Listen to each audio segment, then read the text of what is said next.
Cet épisode commence par Eda, qui est à l'extérieur de l'entreprise et demande à Erdem s'il a vu Serkan. Mais il ne l'a pas vu. Elle demande ensuite s'il pense que Serkan a quitté le bureau parce qu'il en avait marre d'elle. Et au lieu de répondre, Erdem éclate de rire parce que c'est une théorie impossible pour Serkan. Eda se retrouve en train de sourire devant lui. Erdem lui dit que ça ne peut pas être le cas, puis il va à l'intérieur. Eda sort ensuite son portable et appelle Fifi pour lui dire qu'elle a des ennuis.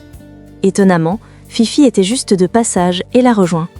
Eda est prise de surprise, tandis que Erdem les regarde à travers la vitre. Voir la tête d'Erdem donne soudainement à Fifi l'envie de le mordre, mais elle préfère écouter ce que son ami avait à dire. Eda lui explique que Céline et Ferit vont venir rendre visite à Serkan et elle, mais elle ne veut pas que Céline découvre qu'ils ne vivent pas vraiment ensemble. Fifi accepte de l'idée, et Serkan refait surface. Ils échangent un peu, et Serkan rentre à l'intérieur de l'entreprise, et Eda le suit après avoir dit au revoir à Fifi.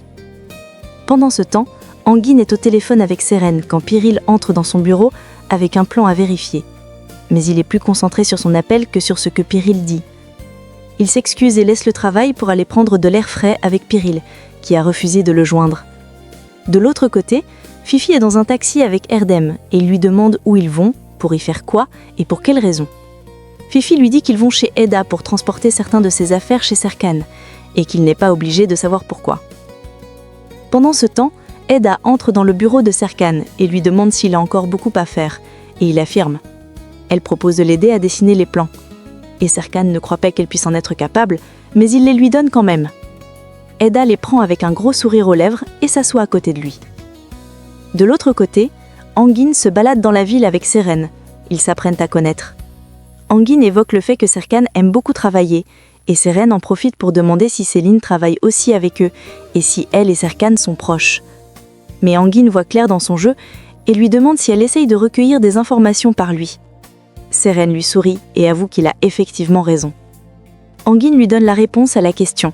Céline est très belle et ils sont proches, mais Serkan ne l'a jamais vraiment considérée plus qu'une amie ou un collègue, et qu'il était antisocial.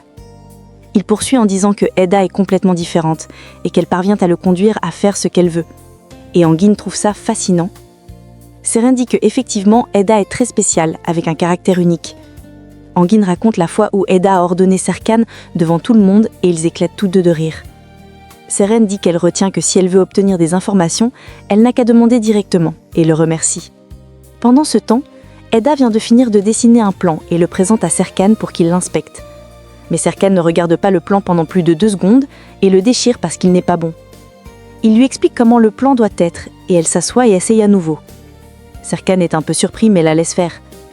Il passe des heures dessus et à chaque fois, Eda ne réussit pas comme il faut. Serkan l'observe et finit par se lever et l'aide à mieux tracer le plan. Ils y mettent encore du temps. Elle s'arrête et envoie un texto à Fifi pour savoir s'ils ont fini, puis dépose le téléphone et continue. De l'autre côté, Madame Eifer arrive à la maison et trouve Erdem devant la porte. Elle le reconnaît et l'invite à entrer, mais il dit qu'il attend juste les filles. Fifi et Mélo sortent ensuite avec un carton chacune et un pour Erdem. Mais avant que Madame Eifer ne parle, Fifi et Erdem s'échappent et c'est Mélo qu'elle interroge. Melek lui dit que ce sont des dons de charité que Eda veut donner, mais Madame Eifer est sceptique.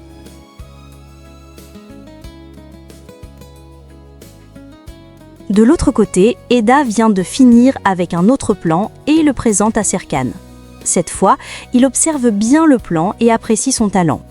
Eda est toute contente et lui fait un câlin, mais se retire aussi vite quand elle se rend compte de ce qu'elle vient de faire. Elle s'excuse et lui dit que malgré le fait qu'il a annulé sa bourse et qu'il est très difficile à cerner, il est tout de même un très bon architecte et qu'elle est fière d'avoir appris quelque chose grâce à lui. Serkan la félicite encore et lui dit qu'elle peut ajouter le plan qu'elle a tracé dans leur dossier. Elle est toute souriante et Serkan lui aussi sourit légèrement. Il lui dit qu'elle doit par contre demander des excuses parce qu'elle a pris plus de temps que prévu. Elle s'excuse comme il le souhaite, mais lui dit qu'ils vont devoir faire un arrêt lorsqu'ils seront en chemin, puis s'en va déposer le plan parmi les autres dossiers avant qu'il ne rentre. Après quelques minutes de route, Eda lui montre où il doit s'arrêter. Il se trouve que Eda veut faire des courses pour le dîner dans un marché local. Elle commence à faire ses achats et Serkan demande pourquoi elle n'a pas juste demandé à Seifi de le faire, mais elle lui dit qu'elle ne peut pas faire ça parce qu'elle a besoin d'être là pour se rassurer de ce qu'elle achète. Après quelques tours, il se sent gêné par les odeurs du marché local et lui demande s'il peut aller l'attendre dans la voiture, mais Eda refuse. Il continue et Serkan l'aide à tenir certains sacs pendant qu'elle tient d'autres. Eda lui fait goûter quelques fruits sans les laver et Serkan est dégoûté. Ils ont enfin fini et se mettent en route pour la maison. Ils arrivent chez Serkan et Eda lui dit qu'elle va cuisiner tellement bien et avec tellement d'amour que Céline sera folle de jalousie et elle va se séparer de Ferit le lendemain. Eda ne finit pas sa phrase et Serkan l'incite à le faire. Elle continue en disant qu'elle n'aura plus à le voir et sa vie redeviendra normale. Serkan lui dit que lui aussi, il a hâte que ce jour arrive, parce qu'il n'en peut plus du caractère affolé d'Eda, puis il s'en va. Sirius, le chien, sort avec un papier dans la bouche. Eda se rapproche de lui et le caresse avant de remarquer le papier au sol. Elle le ramasse et constate qu'il s'agit d'un contrat d'engagement. Elle ne le parcourt pas et décide de le laisser là, sur le tabouret, pour que Serkan vienne le récupérer lui-même. Pendant ce temps, les filles viennent d'arriver chez lui avec les cartons et Seyfi qui les aide. Elle passe devant Madame Aydan et celle-ci interpelle Seyfi pour lui demander ce qui se passe. Seyfi lui explique la situation et elle dit qu'elle va y aller pour voir. Seyfi se dépêche de rattraper les filles, mais il a un regard effrayé sur le visage. Les filles arrivent effectivement chez Serkan et trouvent Eda dans la cuisine. Eda se précipite d'aller garder le contact à l'intérieur de la maison, mais pas dans un endroit assez caché. Elle ressort joindre les filles. Elle ouvre l'un des cartons et voit un miroir. Elle demande à Mélo pourquoi avoir pris ça, et Mélo répond qu'elle trouvait ça mignon. Eda continue d'inspecter le carton en demandant pourquoi tout ce que ses mains touchent doit se briser, et Fifi répond que c'est sûrement parce qu'elle peut être très impulsive et qu'elle s'emporte facilement. Eda refuse cette personnalité. Sirius fait apparition et elle le trouve beau. Mais Fifi particulièrement le trouve très mignon, surtout qu'il est noir et c'est sa couleur préférée. Seyfi arrive ensuite avec les 2 autres cartons, étant essoufflé. Il annonce l'arrivée de Madame Aydan. Eda change d'allure et demande aux filles de bien observer comment la dame va se comporter. Madame Aydan arrive et Eda les présente. Mélo tend sa main pour la saluer, mais Madame Aydan l'ignore et dit que ses copines sont mignonnes comme elle. Mais elle le dit avec pudeur. Madame Aydan s'avance ensuite vers les cartons pour les observer. Elle ramasse le miroir que Melek a apporté et l'inspecte.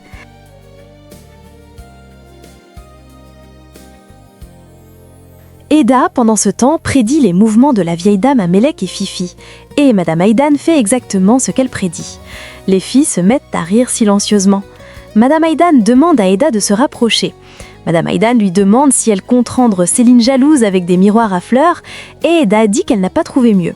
Madame Aydan demande ensuite à Seyfi de déballer les cartons, et ils se mettent tous à ranger le salon de Serkan. Une fois qu'ils ont terminé, Eda remercie Madame Aydan et lui dit qu'elle n'aurait pas fait grand-chose sans elle. Les filles leur disent au revoir en se rassurant de prononcer le prénom de Eda assez fort pour que Madame Aydan retienne bien son prénom. Seyfi va les accompagner jusqu'à la sortie. Par dernière, Madame Aydan informe Eda que Céline pourrait entrer dans leur chambre pour inspecter et qu'il faut qu'elle trouve un moyen de mettre certaines de ces choses dans la chambre de Serkan. Puis, elle la laisse à son tour. Eda se met à paniquer et va voir Serkan pour l'informer de ce que Madame Aydan vient de dire. Mais Serkan lui dit que Céline n'y entrera pas et qu'elle n'a pas à s'inquiéter. Mais Eda insiste et finit par y aller avec elle. Dans la chambre, Eda met une nuisette pour femme sur le lit, puis elle dépose ses pantoufles de chambre rose sur le sale près du lit et donne une brosse à dents à Serkan à garder dans la salle de bain. Il tient la brosse comme si elle était infectée et va la garder. Eda continue de ranger quand elle voit son rouge à lèvres que Serkan lui avait confisqué la première fois qu'ils se sont rencontrés, et elle sourit en se souvenant. Pendant ce temps, Fifi et Melek sont à la plage et se promènent. Mais en même temps, Fifi passe des coups de fil pour le travail. Melek prend une photo avec elle et pose directement. Quand Fifi raccroche, Melek lui dit qu'elle aurait souhaité avoir autant de projets qu'elle. Ensuite, elle lui demande ce qu'elle travaille exactement. Mais juste au moment où Fifi veut répondre, elle reçoit un autre appel qu'elle doit absolument décrocher. Et elle s'éloigne de quelques centimètres. Mélo reçoit un message de la part de Khan et il l'invite à passer du temps ensemble. Mélo se met à sautiller comme une petite fille et Fifi lui demande ce qu'il y a. Mais Mélo répond qu'elle ne veut pas lui dire maintenant de peur d'avoir trop d'attentes et d'être déçue à la fin. Fifi la conseille donc d'être prudente et que, dans tous les cas, une déception la rendra plus forte. Elle continue leur route. De l'autre côté, Serkan vient retrouver Eda et lui demande si elle a fini. Eda lui montre une tasse et lui dit que c'est sa tasse préférée parce qu'elle change de couleur en fonction des émotions que l'on ressent. Serkan trouve ça débile, mais ne dit rien et accepte plutôt d'essayer. Eda fait semblant d'être ravie que Serkan accepte d'essayer quelque chose de nouveau. Serkan sourit légèrement et s'éloigne. De l'autre côté, Eda et Serkan retrouvent Seyfi à la cuisine. Seyfi demande ce qu'il souhaite avoir pour le dîner, mais Eda lui dit qu'il n'a pas à s'en faire puisque c'est elle qui se charge de la cuisine pour aujourd'hui. Seyfi commande sur l'humour d'Eda en pensant qu'elle plaisante, mais Eda lui fait comprendre qu'elle est sérieuse et qu'il devrait plutôt se reposer. Mais Seyfi dit qu'il doit au moins être là parce qu'il y a des plats que Serkan ne mange pas. Avec l'aide de Serkan, Eda finit par le convaincre d'aller se reposer pendant qu'elle cuisine.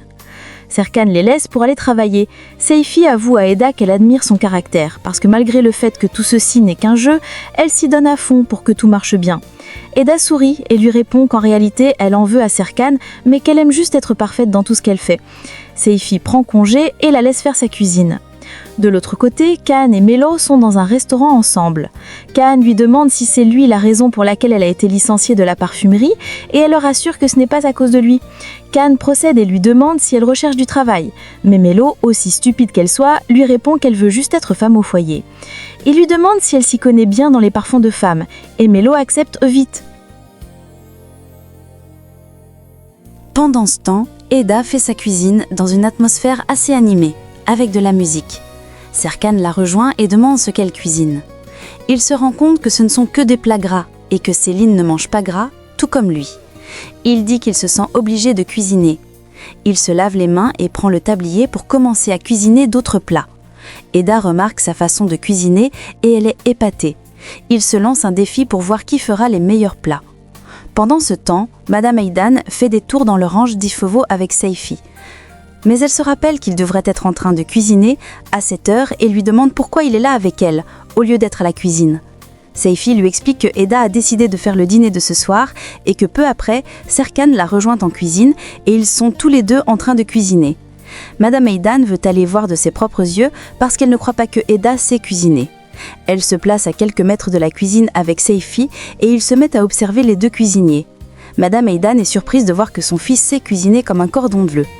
Eda et Serkan cuisinent avec tant de concentration et d'amour qu'on aurait dit qu'ils s'aiment vraiment et ils ressemblent à un vrai couple. Une fois que leurs plats sont prêts, ils goûtent et savourent le plat de chacun. Serkan, en serrant son plat, se rassure qu'il est assez attirant parce que la beauté du plat compte. Après avoir goûté, Eda avoue que le plat de Serkan est plus délicieux. Il se rapproche d'elle et essuie délicatement la sauce sur le bord de ses lèvres. Madame Aydan, en observant la scène, a peur que son fils finisse par tomber vraiment amoureux de Eda, mais Seyfi la rassure en disant que c'est impossible. Serkan dit à Eda qu'ils ont fini et que Seyfi va s'occuper du reste puisqu'il n'est pas encore parti. Eda demande comment ça, et Serkan lui montre que Seyfi est juste à côté avec Madame Aydan, en train de les observer. Eda les aperçoit et les salue. Madame Aydan se sent gênée d'avoir été attrapée, puis elle fait semblant de chercher sa boucle d'oreille et fuit. Eda remarque qu'elle est couverte d'odeurs de nourriture et demande à Serkan où elle peut prendre un bain. Serkan le lui indique.